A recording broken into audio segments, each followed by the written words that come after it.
What is up, guys? True Slayer's back here today, guys. And today, guys, we're going to be talking about Grounded once again.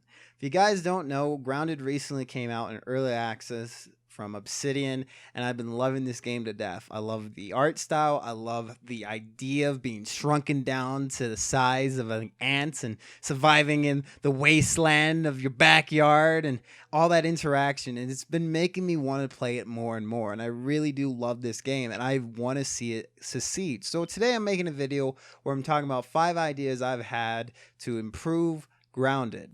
So let's get started. Starting off, guys, at number 1, it'd be talking about adding a taming slash mount system into the game. I think it'd be really cool to be able to tame and then mount an ant and ride it into battle against the spider's threat. Or just having other different types of insects that you can ride around the world just to improve mobility, or even farming them kind of like cattle in Minecraft, so you can get like a farmable resource for them. Maybe you get like a certain type of venom. Maybe you get stink juice from them. Being able to have that kind of system will add a lot of different things. You can even add a leveling system for the insects, and they get like certain perks and abilities. And I feel like this is where Obsidian will really shine with their RPG systems they've implemented in previous games. And I think this would be a perfect match for this game. 2. More bugs. I know, really? More bugs? Yes. I really feel like the game has a lot of moments where it feels a little too barren for bugs. And I feel like it needs to have a little more diversity in the bugs. I feel like roly-polies would be a really nice addition to the game, as well as worms crawling around on the ground. And even honestly, a freaking praying mantis, dude. Could you imagine a praying mantis coming through the grass and you just see these cipher-like claws coming at you? That would be a sick fight to be able to fight a praying mantis in the game, and it would also change up the real boss-like enemy you keep running into, I think, a little bit too much, which is the spiders or the orb weavers. You do run into the wolf spiders occasionally, but I'm usually running into spiders as like the big scary bug enemy, and not really the stink bugs or the ladybugs, which you can fight.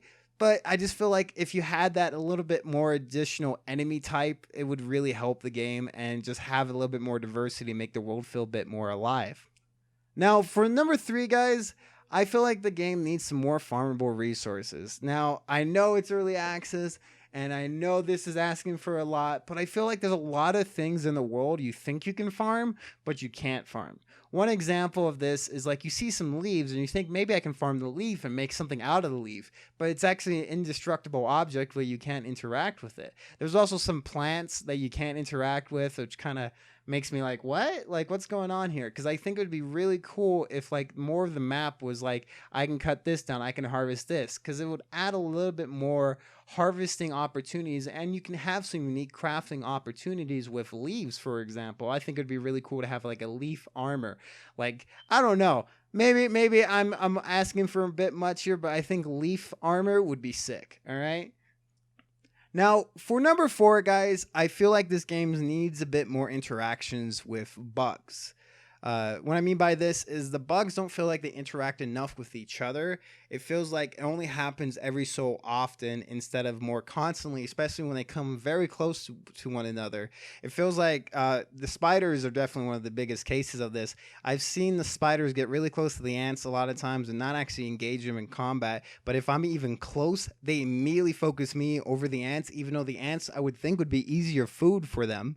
I just feel like they need to have a bit more interaction between the insect life, because this world that we're in now should have existed without us, and it feels like the spiders have completely forgotten about the other insects and be like, ooh, you're human? You're number 1 priority for me to murder. I'm like, come on, dude. There's like a ladybug over there. Go fight it. There's a freaking weevil. What are you doing? Why am I dying? Come on, man. Like, seriously. I feel like if they just had a bit more of those interactions between the insects, it would make the world feel a bit more alive and less of I'm always fighting a spider even though it has easy access to food right next to it. Like, come on. Number 5, guys, I personally think I would love to see in the game, and I feel like you can even do it with a bit of lore in the game. My idea is to adding a traveling vendor around the world. Basically, the idea that I have for this is some random guy wandered into the backyard one day, ended up getting shrunk, has no clue what's going on in this backyard, had to survive for a few years as a small miniature guy, doesn't even understand what is going on in this world, and it had to survive. And he's gathered resources, and he's actually looking for resources. You can trade those resources with him for other resources. I think that'd be a really cool concept. They can even have it kind of like Zerv from Destiny, where he comes every once in a week and maybe sell some exclusive legendary items or something for like a lot of resources. Well, guys, those are my ideas to improve Grounded. Will they get implemented in the game? I don't know. I don't know if the developers will even hear this. If they do, I hope they do get implemented. If you guys have any ideas, leave them in the comments down below. And remember, guys, to keep on chewing, and I'll keep on slaying. See all you guys in the next video. Bye-bye!